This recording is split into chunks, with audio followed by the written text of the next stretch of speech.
Ai, ai, ai. Ai, que eu estou ficando nervoso. Não fico, respira fundo. Então, mas eu nunca fiz uma coisa destas, como é que isto se foge? Escuta. Então, mas dizem que isto vai para a rádio. Ai, vai. Dizem que sim. Mas eu não sei se estou preparado para uma coisa destas. Temos que respirar fundo. Ai, calma. Aguenta-te com esta. Com o quê? Com estes moços, com estes padamaques do rei. Episódio número 8. Presunto. E... ai, palavrões. Muito bons dias, caros ouvintes. Depois de quase uma semana da 20ª Feira do Presunto em Monchique, onde o presunto foi rei e não faltaram os típicos sabores da região, e claro, depois disso foi a bater as calorias a mais. Bem, mas temos connosco o Sr. Analídio e o Sr. Freitas Vladi, que têm uma profissão um tanto ou quanto caricata, mas já lá iremos. Ora, muito bom dia, Ricardo, e bom dia, meu colega Freitas Vladi.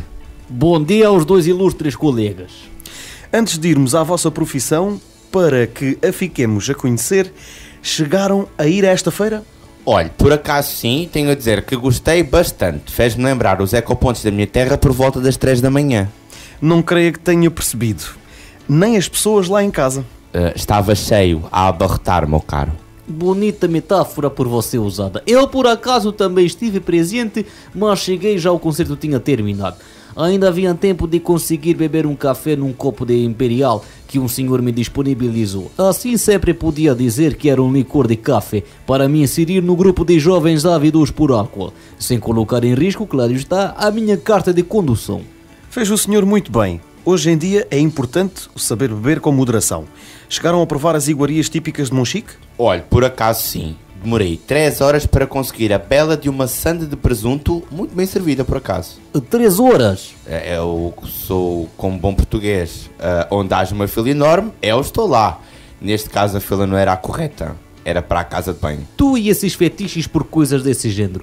Mas eu não posso falar muito que vi um grupo de raparigas e alguns adultos a um cantinho com segurança e pensei que fosse para votarmos em algum tipo de eleição para algum partido, mas não. Era uma fila para o autógrafo do cantor. Olha, que por acaso deu um bonito concerto, gostei muito. Passei metade do tempo encandeado pelas luzes, mas valeu a pena porque ele olhou-me nos olhos e sorriu. Foi um momento mágico, tenho-lhes a dizer.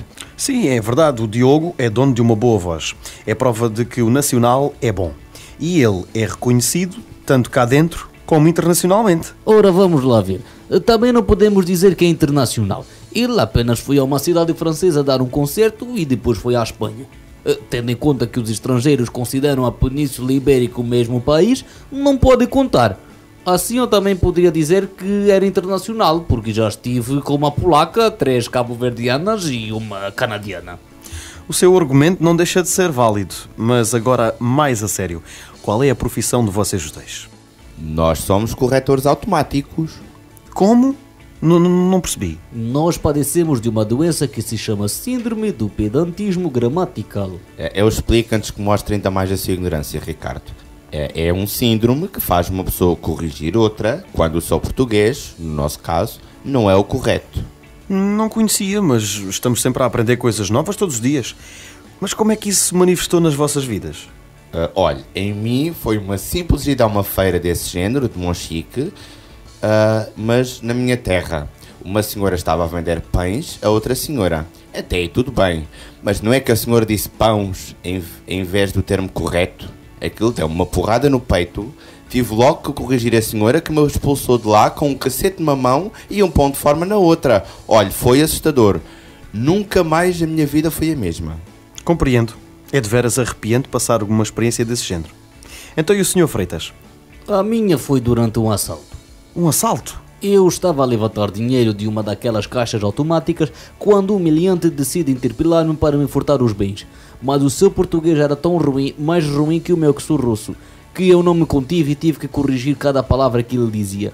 Parecia eu que estava a ver um Capitão América dos anos 90, que é um atentado ao herói. Mas não sofreu represálias depois? Ele não estava armado? Tinha sido menos traumático o tiro na perna que ele me desferiu.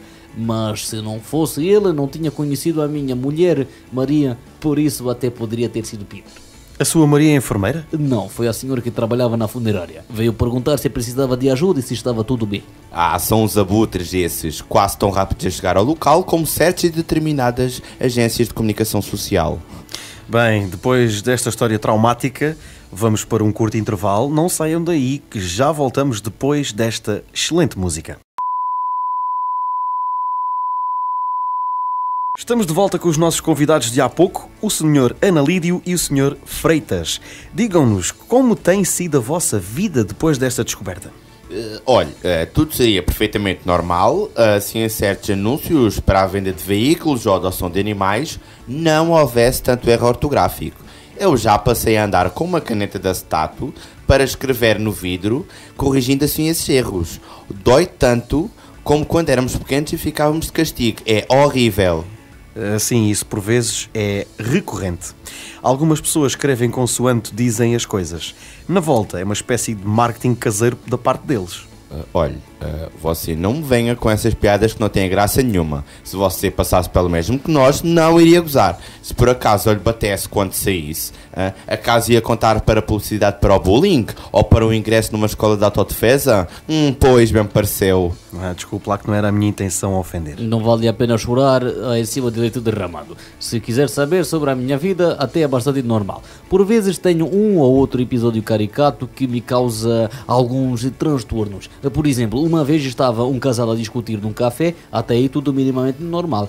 Mas quando ela se salta com uma calinada no português daquelas que até Camões, Bocage ou o meu vizinho do sexto esquerdo, que já faleceu, mas fazia bonitas reclamações do barulho em prosa, saíam da cova e esbofeteavam a rapariga. Eu não me contive. E o que é que o senhor fez? Levantei-me e cheguei perto do rapaz e disse para esquecer aquela rapariga. Mulher que não sabe falar português corretamente não é para casar. Mas não é apenas por esse aspecto que se escolhe uma rapariga. O interior também conta muito. Oh, meu querido Ricardo, se há pessoas que escolhem carros pelo seu rabo, por que não podemos nós escolher uma rapariga pela maneira como ela se dá com o português? Não há coisa mais sensual do que uma mulher que saiba conjugar corretamente um verbo com mais de 4 sílabas e fazer umas brincadeiras com complementos temporais ou de localização. Ai, só de pensar... Pode ligar o ar-condicionado, é que de repente ficou abafado aqui. Alguém acordou muito inspirado hoje, estou a ver, meu caro. Mas concordo contigo. E acrescento que a coisa mais linda que ela pode fazer é dizer o teu palavrão preferido ao ouvido, numa espécie de sussurro. Ai, adoro quando elas me dizem que... não se pode dizer palavrões na rádio. Mas o que é que você entende por palavrões? Bem, palavras que tenham uma conotação negativa, aquelas que são ofensivas. Então, se por acaso eu me quiser referir ao cesto do mastro principal de um barco do género dos descobrimentos, não o poderei dizer porque a palavra é usada também para descrever o órgão reprodutor masculino. Pois, teria que levar um pip. Então, se porventura eu quisesse referir-me à palavra que no jogo da apanhada se refere a um ponto seguro, não poderia. Neste caso concreto, estaria bastante descontextualizado. Mas peço desculpa se vos cortei a palavra. Qual é então o vosso palavrão preferido? O meu, por acaso, é mesmo aquela que começa com F. Mas isto porque durante uma aula de ciências recebi uma má nota e a professora repreendeu-me depois de ter dito as duas primeiras letras da palavra, neste caso o F e o O, que faz fó. Ao que eu respondi: dá-se a fotossíntese quando as plantas absorvem o dióxido de carbono e libertam o oxigênio. Apesar de um parco conhecimento dessa matéria, creio que está correto. O que é que ela disse?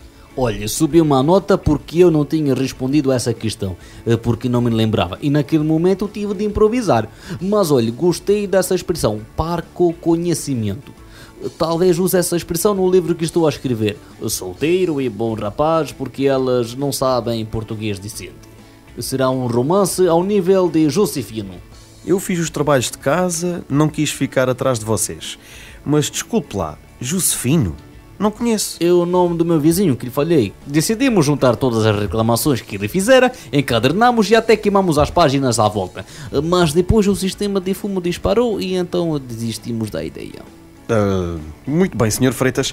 Então e a sua, Sr. Analídio? Olha, a minha realmente são duas. É lugubramente acabrunhado. Gosto da sonoridade das duas palavras juntas. Enche-me a boca e então, como vi do campo, fazem-me lembrar as cabritas que deixei no monte.